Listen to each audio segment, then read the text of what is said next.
Speaking of which, Gareth Edwards standing by there in terms of any developments whatsoever. It was fairly empty at the top of 5. I'm not sure if there's any movement yet. Gareth, what do you have? All right, so the very latest we have is we head up to 25 away from 6 o'clock on this Wednesday results edition of the South African Morning. Tumelo and everyone joining us is a quick look at the national picture, just to remind viewers before we head down to KwaZulu-Natal as we take a look at the big board behind us, keeping us up to date. 58% is where we stand at the moment as far as results that are in. You'll see the big map screens beginning to fill up. And in case you're wondering, yes, there is quite a lot of green for the ANC at the moment, but people are starting to ask, aren't they, could this be the first election where we don't see an overwhelming majority for the African National Congress as well? And as we continue to move into the center of your screen, the national picture at the moment has the ANC currently leading at 46.42%. We have the Democratic Alliance at 22.5%, and then the Economic Freedom Fighters at 10.09%, and then it's the Inkatha Freedom Party 4.50%, and the Freedom Front Plus at 2.72%. But here's what we need to actually take a look at as well. While we have the national picture, I'm going to take us down to KwaZulu-Natal. Now, why are we going to do that? Because as we know, Inqobile Matlala, good morning to you, that has been one of the hotspots around the country as well. And it's the NFP, isn't it, Inqobile, that has become the story over the past few days as well. We're waiting for Inqobile to get ready now. To my point of the NFP and the IFP, it's been the battleground between the two of them, hasn't it? So the numbers I have for you here, the ANC 42.16 in KZN. And then it's not actually the Democratic Alliance that is in second place. What we have is the IFP at 24.81. It's just refreshed, 24.82 in KZN. In third place in KZN, we have the Democratic Alliance at 12.15. And then as we stay with KZN for the moment, this is the story of the election and the local government elections down in KZN, the NFP, some calling it the IFP, breakaway, depending which side of the fence you're on this one, 2.53, and the EFF, 8.71. So as I've mentioned before, what we've really got is a situation where the IEC website doesn't update always in chronological order. So ANC first, then we have the IFP, then we have the DA, then we have the EFF, and then we have the NFP as well. And we know what a big security contingent there has been as far as security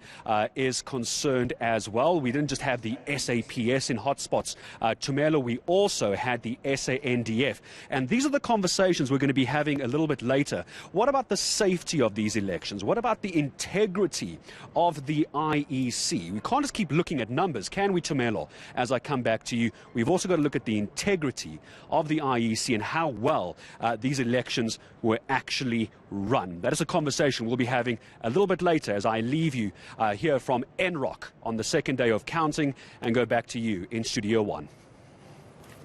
Just before you let me go, Gareth, of course, you were talking about KZN and how we'll be speaking about it as well. I mean, obviously, we have to, acknowledge the likes of ActionSA winning that Ward 15 in KwaDukuza. It seems making inroads, a fairly new party, making such progress, potentially being kingmaker as well, in other metros there. We cannot ignore the inroads made by such new entrants here because we know hotly contested province KZN is marred by political killings leading up to, elections as well as the results that we talk about today. And here we are seeing those results, of course, trickling in. And it should be an interesting province to still take note of.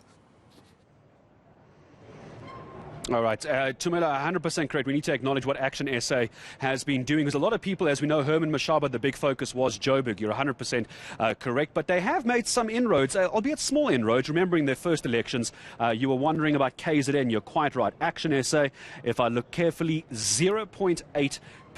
But in Inqobile Matlala, let's go down to you.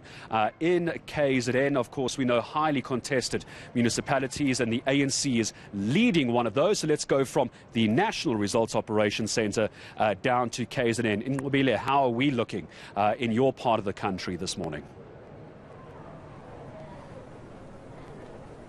Well, Gareth, you touched on those municipalities that are highly contested in the northern of KwaZulu-Natal, and we were talking about the safety in there just a little bit earlier. You will remember that we did manage to speak to the SG of the NFP, who was already complaining that he was beaten up on the ground just for wearing his NFP T-shirt. So there's still that bit of vitality of those conflicts that could pop up. We saw that happening to the SG, and we also saw, if you look at the result, Gareth, you can see that IFP is slowly moving in most of these northern parts, and this is the part where when we spoke to the leading parties, Prince Mangosuthu Buthelezi, to the IFP's Prince Mangosuthu Buthelezi, he said that he was not scared of what the ANC will do to them in the northern of KwaZulu-Natal. But you will remember that this is their part where they are very dominant. But also what we're seeing is that another municipality that they are gunning for at the moment doesn't have really the results, which is Abaqulusi. Now you will remember that ANC also really wants that, but and we know that it is also partly also under ANC. So quite interesting to see how IFP is also at this point getting more momentum, but also ANC not holding back. We are seeing them also getting more numbers. But at the moment also another story, Gareth, like you were saying, is that of the NFP. I mean, considering the fact that the party itself has had so many problems, you'll remember that they were the party that weren't able to register at some points. This, I believe, is in 2016, and they struggled to register, and therefore they missed those elections. But they're saying that they had said to eNCA a little earlier when we were covering their rally that they will be back in full force, and we are seeing that in the numbers at this point, that they are gaining a bit of momentum, and they are quite glad to be in that point. In fact, we had reached out to them to check how they're doing, and most of them were saying that they're quite happy with what they are seeing. They're saying, now you will remember, Gareth, that the NFP, like you were saying, some people would refer it to a breakaway party from IFP, but the NFP itself seeing itself as something that is dominant and a party that was needed in the community. Most of them were talking about the fact that their leader believed in freedom, believed in women, believed in starting over and essentially building a much stronger foundation, and that's what they said they stood for. I mean, you remember that controversy around using their party leaders' pictures, everybody asking if this is for sympathy votes, and most of them just disputing that it's not necessarily for that sympathy votes, but the idea is to keep that legacy going. And I believe in those numbers they are trying to show that exactly, that the legacy continues at this point, and they will not stop.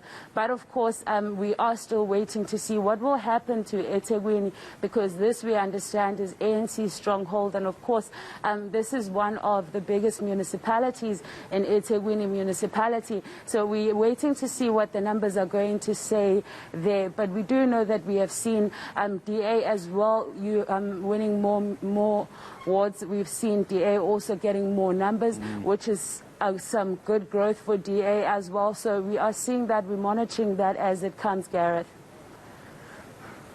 All right, we're going to continue to watch Ethekwini as well. As you say, Nqobile, a very big hotspot as well. Just to remind viewers what those numbers look like, if I look at the IEC website at the moment, the ANC just over 40%, 40.18% in Ethekwini. The Democratic Alliance, as it stands right now, it's a 30.15, and the EFF 9.31. Those are your top three in Ethekwini. In fourth place, it's the IFP, the Inkatha Freedom Party, 6.66. And ActionSA also making inroads into Ethekwini.